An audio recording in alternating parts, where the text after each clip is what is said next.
Ada tahapan yang disebut dengan atau tahapan usia anak ya. Yang pertama ada tahapan yang disebut dengan tahapan tifl. Tahapan tifl.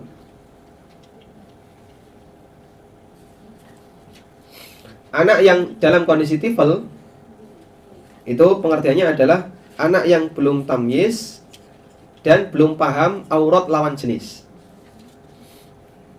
Belum tamyiz dan belum paham aurat lawan jenis.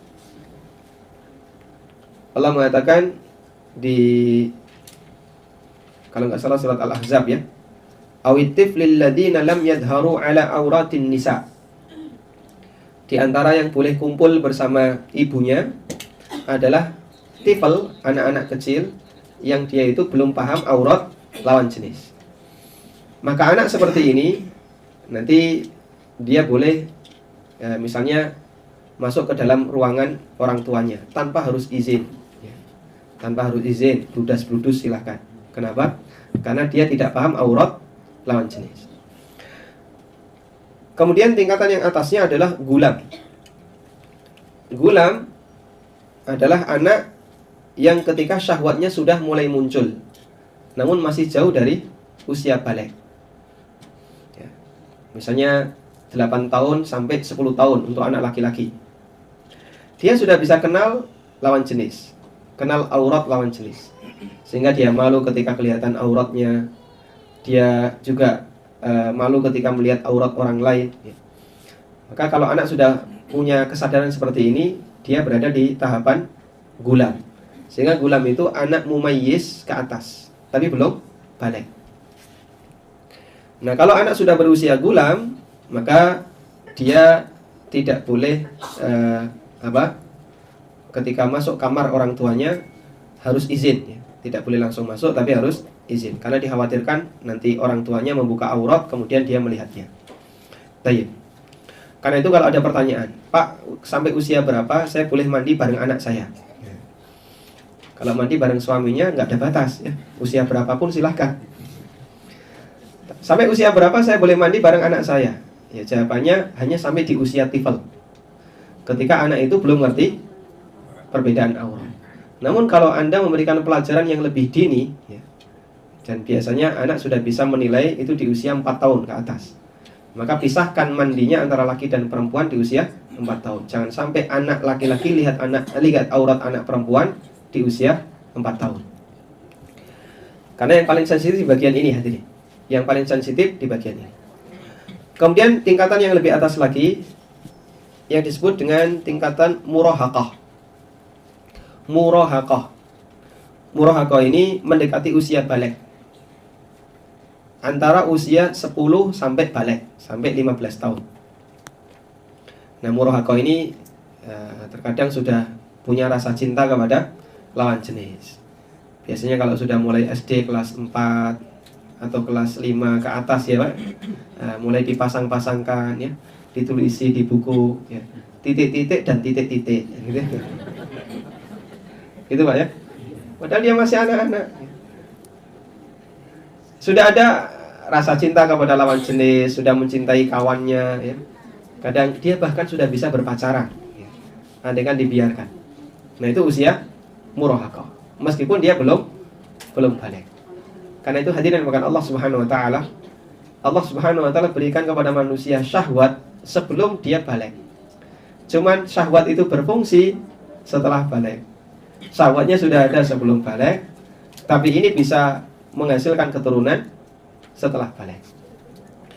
Karena itulah pendidikan yang diberikan dalam Islam dalam masalah ini adalah pendidikan bagaimana mereka mengenali syahwat, mengatur syahwat.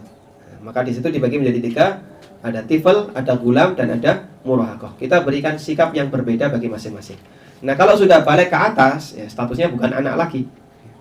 Kalau sudah balik ke atas, statusnya bukan berstatus anak ya, tapi dia sudah disikapi sebagaimana layaknya orang dewasa. Kemudian hadirin yang kami hormati, ada beberapa hak yang berlaku untuk anak terkait dengan tingkatan usianya. Yang pertama, anak yang berada di bawah usia 7 tahun, anak yang belum tamyiz. Anak yang belum tamyiz, dia memiliki hak yang wajib dijaga oleh orang tuanya. Yang hak ini diistilahkan oleh para ulama dengan az-zimmah. Diistilahkan dengan az-zimmah. Dan semua manusia punya zimmah sejak dia tercipta. Karena itulah, waalaikumsalam, semua manusia punya hak untuk dijaga. Zimmah itu kalau bahasa lainnya hak untuk hidup. Hak untuk hidup. Hak sebagai manusia. Tayyib. Karena itu mereka yang punya zimmah wajib untuk dikasih haknya sebagai orang yang hidup. Sehingga ketika dia masih hidup wajib diperlakukan sebagai orang yang hidup. Contohnya gimana Pak? Harus dikasih nutrisi, dikasih makanan, dikasih pakaian yang layak, dikasih tempat yang layak. Hak untuk hidup. Itulah zimmah. Kemudian ketika dia meninggal juga harus disikapi sebagaimana hak orang yang pernah hidup. Dia disikapi jenazahnya sebagaimana manusia pada umumnya. Kapan itu batasannya? Sejak dia punya roh, dia memiliki zimmah. Dan semua manusia punya zimmah sejak dia punya roh. Karena itu kalau ada kasus seperti ini, ada bayi yang meninggal dunia atau anak yang mengalami keguguran, janin yang mengalami keguguran di usia sebelum 4 bulan. Di usia sebelum 4 bulan. Bagaimana cara kita menyikapi bayi ini? Jawabannya, dia tidak disikapi sebagai manusia. Kenapa? Belum pernah punya roh. Karena roh itu ditiupkan kapan, Pak? Setelah usia 4 bulan. Maka dia disikapi bukan sebagaimana manusia, tapi dia disikapi sebagaimana anggota badan manusia yang lepas dari pemiliknya. Seperti misalnya ada orang yang tangannya terputus atau kakinya terputus. Nah, anggota badan ini perlu nggak dimandikan? Tidak perlu. Perlu nggak dikafani? Tidak perlu. Apalagi disolati. Tapi dia cukup dikubur agar tidak mengganggu yang lain. Sebagai bentuk memuliakan anggota badan ini. Baik. Seperti itu pula as-saqat, ya. Janin yang mengalami keguguran, jika dia di bawah usia 4 bulan, maka cukup dikubur dan tidak ada proses apapun.